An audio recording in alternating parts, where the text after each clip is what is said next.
Hi friends, last వీడియోలో millets idli చూశారు కదా. దాని ప్రాసెస్ చూద్దామా. ఒక గ్లాసు మినపప్పు తీసుకోవచ్చండి, ఏ పప్పు అయినా పర్వాలేదు.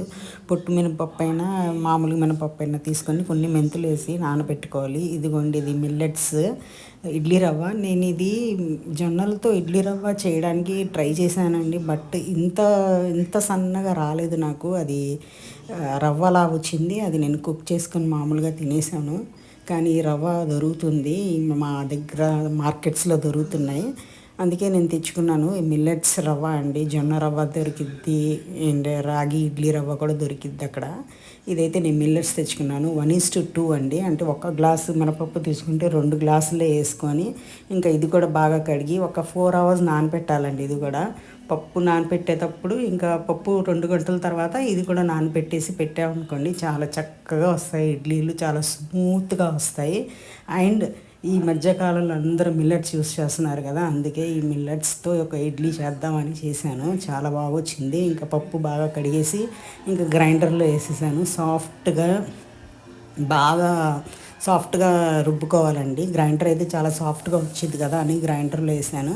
అది అది రుబ్బుతున్నప్పుడు ఇంకా రవ్వ నేను ఒక 2 సార్లు 3 సార్లు కడిగేసాను. బాగా చక్కగా నీట్గా కడిగేసి ఇంకా బాగా పిండేసి ఒక బౌల్లో పెట్టుకున్నానండి. 3-4 టైమ్స్ బాగా కడగాలండి. కడిగిన తర్వాతే ఇదిగోండి ఇలాగ గట్టిగా పిండేసి ఇంకో బౌల్లో వేసేసాను. ఇంకో పక్క ఏమో ఇడ్లీ రవ్వ ఏమో రుబ్బుతున్నాను కదా, అదే ఇది అంటారు రుబ్బుతున్నాను. అది తీసుకొని రవ్వ ఇందులో వేసుకోవాలి. అది రుబ్బిన తర్వాత మెత్తగా చూద్దామని చూస్తే చాలా సాఫ్ట్గా బాగా ఇదైపోయింది. అసలు దూదిలా ఉంది చూస్తుంటే. ఇదిగోండి ఇలాగ సాఫ్ట్గా చేసుకోవాలి. ఇంకా ఇది రుబ్బిన తర్వాత ఇందులో వేసేసి ఇంకా మిక్స్ చేసేసి బాగా మిక్స్ చేయాలండి. అందులోనే ఉందండి, ఇది బాగా మిక్స్ చేయాలి.